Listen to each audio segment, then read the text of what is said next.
hello लोगोफोर बरायबाय आंनि चेनेलाव आसा खालाम नोंथांमोना गासिबो मोजां दङ स' बिनिफ्राय आङो दिनै बिराद एक्साइटेड मानो होनोब्ला आंनि चेनेला फाइनालि फैनानै 100K जानो थांगासिनो दं गाइस दा बिनिनो जोबोर खुसि दा माब्ला जायो 100K गोबां नेगासिनो दङमोन बिनिफ्राय मा गाइस 99,600 सामथिं जाबायमोन मैया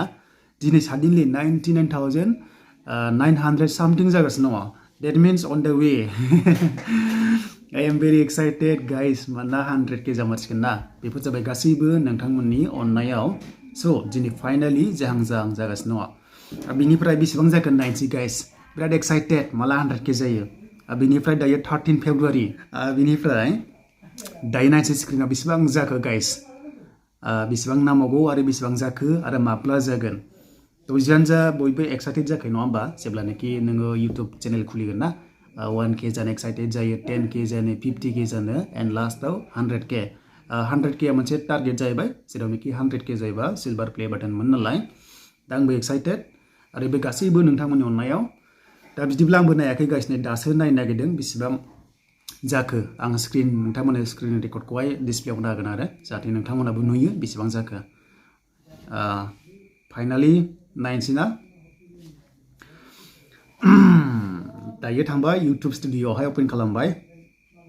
स्क्रल डाउन खालामसै गाइस स्क्रल डाउन खालामबाय आं बेसेबां जाखो नायनोसै 99,970 oh my god 30 नांगौ 30 नांगौ नोंथांमोना स्क्रिनाव नाय 30 नांगौ जानायाथ' जागासिगोन गासिबो एडभान्स कंग्रेचुलेसन्स हरखाबाय and thank you so' much नोंथांमोननि गासैनिसिमबो जाहाथे नोंथांमोना बेफोरबायदि अननाय होबाय थायो ना जेरैहाय आङो बे चेनेलाव खामानि मावनाया 2020नि मे जुनावहाय मावदोंमोन आरो गिबियावहाय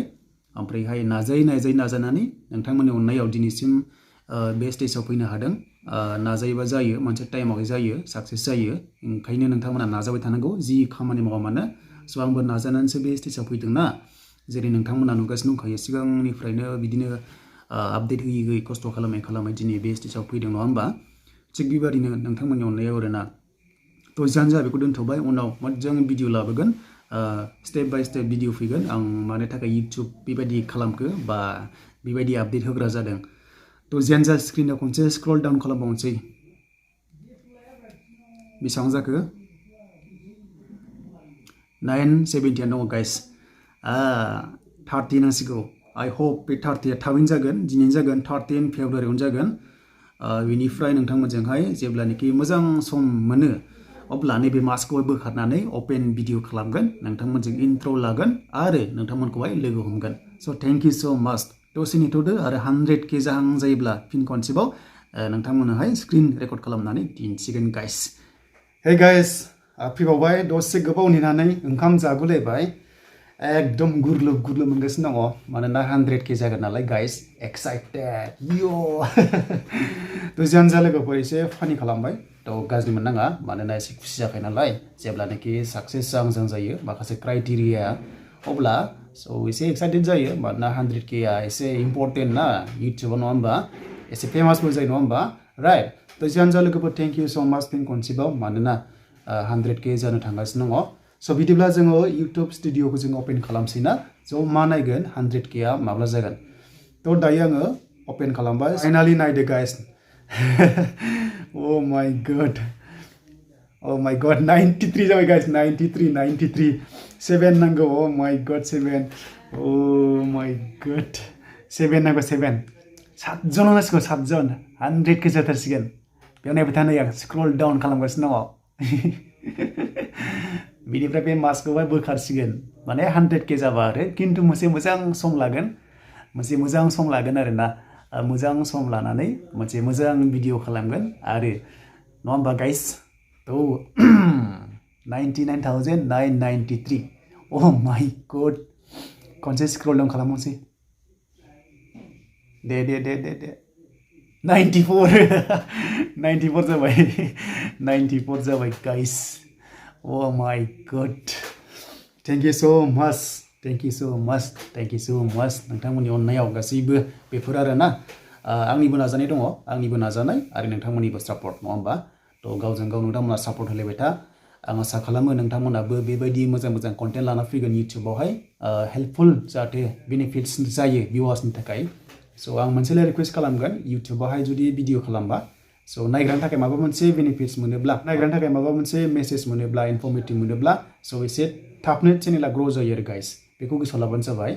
जे नोङो मोनसे कन्टेन्ट होदों आरो बै कन्टेन्टआ बै नायग्रानि थाखाय माबा मोनसे खामानि होयोब्ला थाबनो ग्र' जायो आं बेखौ प्रेक्टिकेलि मोनदों आरो गाइस तो 994 जाबाय माने 99,994 99,994 guys oh my god 6 नामागौ 100k जानो भिडिअ एसे गोलाव जाबायना एक्साइटेड जाखागोन मानोना नेगासिनो दङ दहायनिफ्रायनो oh my god गाइस बिनिफ्राय एक्साइटेड ना फेस नायनो जियानो जा फेसआ इसेबां does not matter but content is matter नङा होमबा गाइस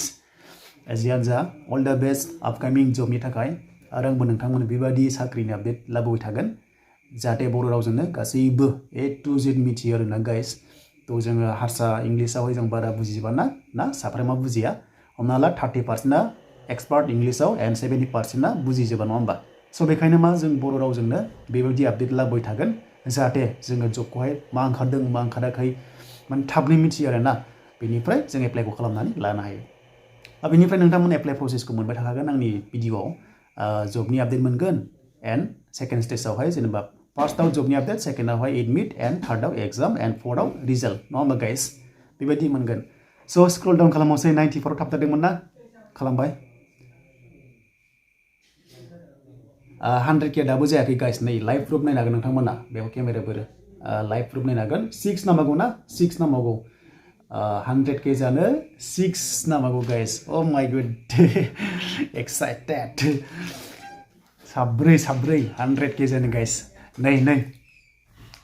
नुबायना 96 जाबाय 96 माने एक्साइटेड जादों एसे खुसि मोनदों माने बहुत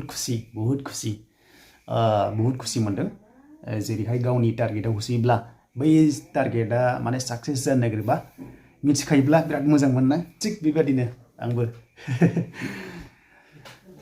दसे नेबावसै ना नोंथांमोना भिडिअ नायबाय था इन्टारेस्टिं मोनदोंबा नायबाय था आरोना गाइस ओमफ्राय हानायसेबां शेयार खालाम चेनेलखौहाय बेबादिनो गोदान जब्सनि आपडेट मोनगोन हाउ टु एप्लाइ बेनिफ्राय criteria details and selection process नोंथांमोना मोनबाय थागोन आरोना बेनिफ्राय 100k जाबाथ' आङो फेस रिभिल खालामगोन नालाय दा बेखौ बुंना दोनखादोंमोन बेनिफ्राय मोजां टाइम लागोन आरो मोजां टाइम लानानै फेस रिभिलखौ खालामगोन नोंथांमोननो इन्ट्र'खौ होगोन स' बेनिफ्राय स्क्रल डाउन 96 मोन ना 97 जाबाय 97 जाबाय नोंथांमोना लाइभ प्रुफ नुगासिनो दङ स्क्रिनावहाय स्क्रिन रेकर्ड खालामखादों आङो साथामल'सै 1 2 3 सोर बे साथामा सोर बियो साथामा सोर आंनि बे फेमिलियाव साथामा सोर फैदों नामखौ नुनायबा जोबोर मोजां जागौमोन आं मेनसन खालामजोबगौमोन बे साथामा आंनि थाखाय बिराद लाखि साथामल'सै गाइस नायनो हागोन नै नोंथांमोना डिसप्लेआव नै स' नुदोंना साथामल'सै 9997 9 oh my god साथामल'सै नेबाय थानोसै एबार भिडिअखौ स्किप खालामला स्क्रल डाउन अगेन 98 सानैल'सै oh my god सानैल'सै गाइस सानैल'सै 100k जानो मेंलायलायबाय आं एन्ड बुलेट गाबनि बादि दुब जाखागोन नङा होमबा नोंथांमोनाबो जागोन जेब्ला इउटुब चेनेल खुलिगोन ना 100k आनो मोनसे टारगेट नालाय आंबो सिलभार प्ले बाटन मोनसिगोन आरो आं लाइभ फैयोबा बुंदोंमोन ना गाइस नैबेथिंहाय सिथाबगोन होननानै बेवहाय सिथाबगोन आरो ना बेवहाय सिथाबलायगोन एन्ड इउएननि फट' थागोन उपेन्द्रनाथ ब्रह्मनि नायबावनोसै 1 मिनिट जाबाय ना oh my god lucky oh my god सासेल'सै guys scroll down सासेल'सै so सासेल'सै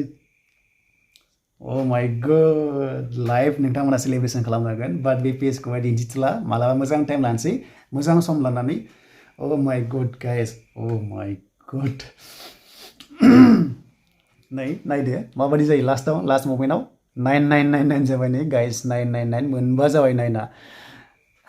99999 जाबाय गाइस 99999 oh my god बेफोर जाबाय गासिबो खस्थ' हार्ड वर्किं खालामनांगौ मोनसे टारगेट मोनोब्ला मोनसे टारगेटखौ साक्सेस खालामनोबा हार्ड वर्किं खालामनांगौ ना स' बेखौ आङो सिगांनिफ्राय बुंखायो जे माबा मोनसे टारगेट लायोबा गिबियावनो एसे हार्ड वर्किं खालामनांगोन खस्थ' खालामनांगोन देन नोंथांमोना सानसे साक्सेस जागोन आरो ना थ' आंबो बेखौहाय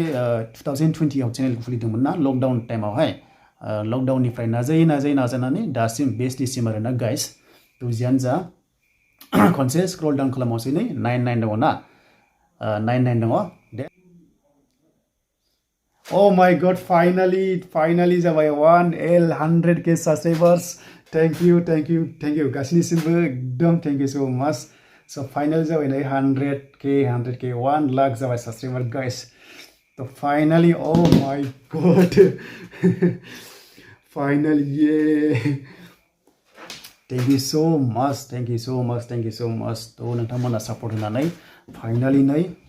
1 lakh जाबाय guys 1 lakh जाबाय so लोगोफोर गोबां एक्साइटेडमोन दा लाइभ नुबायना नोंथांमोना बेबायदि सेलिब्रेसन खालामनो हायो आं आसा खालामो नोंथांमोना बेबायदि देनां जागोन होननानै दा नै फाइनालि जाबाय oh my god नोंथांमोना स्क्रिन रेकर्डआव नायबाय था thank you so much आरो बेबायदिनो सापर्ट होबाय था हानायसेबां शेयार खालाम लाइक खालाम कमेन्ट्स खालाम आरो चेनेलाव जायफ्रा गोदान नोंथांमोनाथ' साबस्क्राइब खालाम मानोना गावनि बर' रावजोंनो बेफोरबायदि जबनि इनफरमेसन मोनगोन आरो ना गाइस थ' जियानो जा लोगोफोर थेंक इउ स' माच सेल्युट गासैखौबो सेल्युट ओमफ्रायहाय जाहाथे टारगेटखौ मोजाङै मोजां होसोयो जब इनफरमेसनखौ नोंथांमोना मोनबाय थागोन एन्ड एग्जामखौ मोजां हो सिलेबास फल' खालाम 100% नोंथांमोना साक्सेस जागोन दे बिदिब्ला लोगोफोर खनसेबाव थेंक इउ स' माच गोसो गोरबोनिफ्राय एन्ड बेनिफ्राय सापर्ट होबाय था आंबो नोंथांमोननो बेबायदिनो अपडेटखौ लाबाय थागोन आरो ना ओमफ्रायहाय मोजां सम लानानै सेलिब्रेसन खालामगोन लोगोसे फेस रिभिलखौ खालामगोन स' बेनोमोन लोगोफोर दिनैनि video thank you bye guys